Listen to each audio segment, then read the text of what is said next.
জন্য আত্মাহুতি চাই।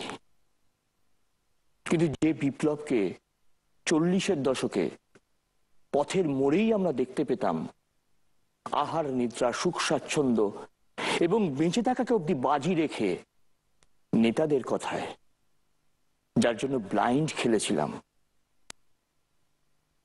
সে বিপ্লবটা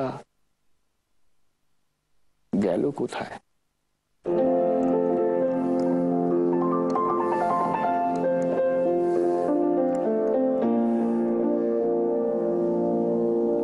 প্রান্তরের গান আমার, মিঠো সুরের গান আমার, হারিয়ে গেছে কোন বেলা আকাশে আগুন জ্বালা। সলিল চৌধুরী যখন আইপিটিএতে গান তৈরি করা শুরু করলেন এবং তিনি কমিউনিস্ট পার্টির হয়ে কাজ করা শুরু করলেন, সেই সময়তে দেশে মন্বন্তর, অভাব, অনটন, গ্রামে গ্রামে হাহাকার, এবং সেই সময় রিলিফের কাজ করতেন কমিউনিস্টরা।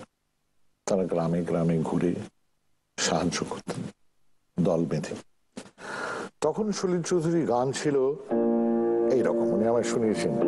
দেশ ভেসেছে বানের জলে, ধান গিয়েছে মোরে, কেমনে জানাবো বন্ধু প্রাণের কথা তোরে। দেশ ভেসেছে বানের জলে, ধান গিয়েছে মোরে, কেমনে জানাবো বন্ধু প্রাণের কথা তোলে। বা ভাঙা ঘরে বরষা ঝড় ঝড় ঝরিলে কোথা যায়, ভাঙা ঘরে বরষা ঝড় ঝড় ঝরিলে কোথায়। কিন্তু উনি আমায় যখন বললেন যে উনি তখন, উনি তো চাংলি পোতা, এখন যে সুভাষ গ্রাম জগদ্দল ওইদিকে রিলিফের কাজ করছেন, উনি আমায় বলতেন যে বুঝলি সুমন, গ্রামে যেতাম, গ্রামে একটা মানুষের কুকুর পর্যন্ত নেই। আমি বলতাম তুই ভাব একবার, একটা কুকুরও নেই রে গ্রামে, সবাই পালিয়ে গেছে, হয় মরে গেছে চলে গেছে। এবং রিলিফের কাজ করে সন্ধ্যাবেলা বাড়ি ফিরছেন সলিল চৌধুরী এবং কমরেডরা। এই সময় যে দেখছেন সে যুবক, এইখান থেকে কিন্তু এই দেশ ভেসেছে বানের জলে, ধান গিয়েছে মোরে থেকে একটা পরিবর্তন।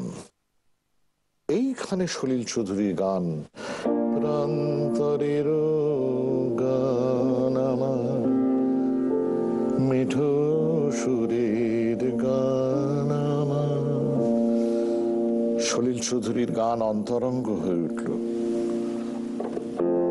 যা ছিল অনেক বেশি জোরালো, মাঠে ময়দানে গাওয়ার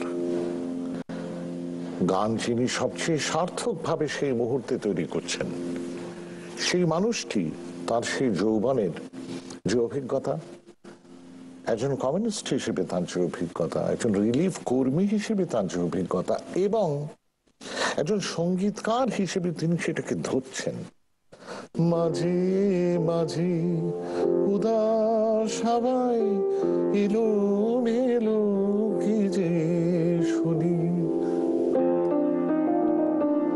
বুঝি কাহার ব্যথার ছোঁয়ায় হারায় আমার সুরের ধ্বনি, ঝড়ের হাওয়ায় পাতার মতন ছড়িয়া যায় যায় যায় যায়। লক্ষ্য করার মতো যে লালাবাই যেন ঘুম পাড়ানি গান, মা যেন শিশুকে ঘুম পাড়াচ্ছেন, গুনগুন করে গাওয়া। এবং উৎপলা সেন যা গেয়েছিলেন এই গানটি কোনো তুলনা নেই। এ আমার বাল্য স্মৃতি এবং আমায় পুষ্ট করেছে এই গানটি। ভাঙিল সে ঝড়, সে ঘর ঝড়ের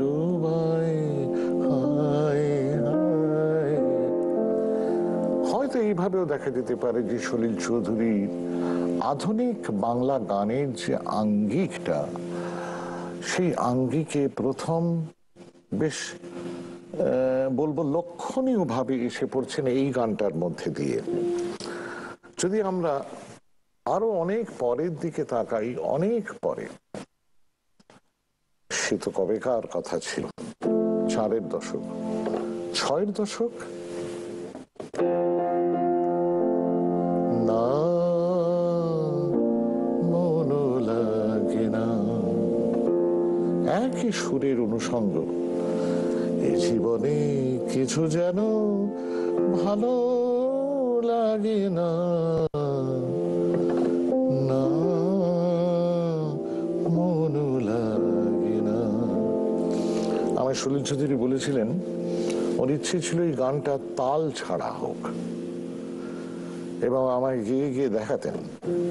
যেমন এ নদীর দুই কিনারে দুই তরুণী, যতই না বাই নোঙর বাঁধা, কাছে যেতে তাই পারিনি।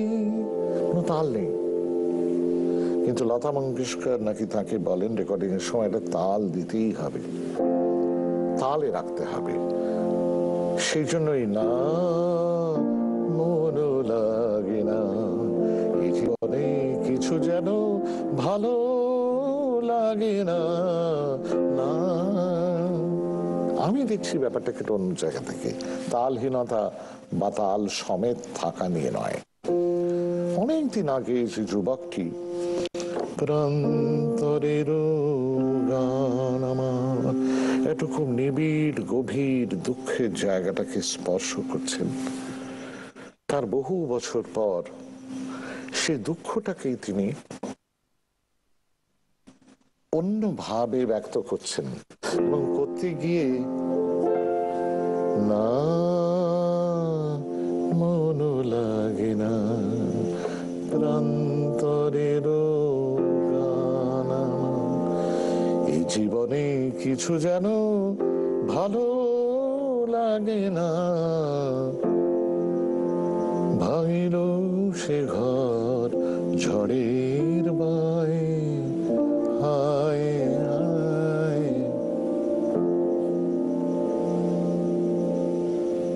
ভেতরে ভেতরে সলিলের ভেতরে অত সলিলা সেই দুঃখ, যেটাকে তিনি একজন সঙ্গীতকার হিসেবে বারে বারে স্পর্শ করছেন।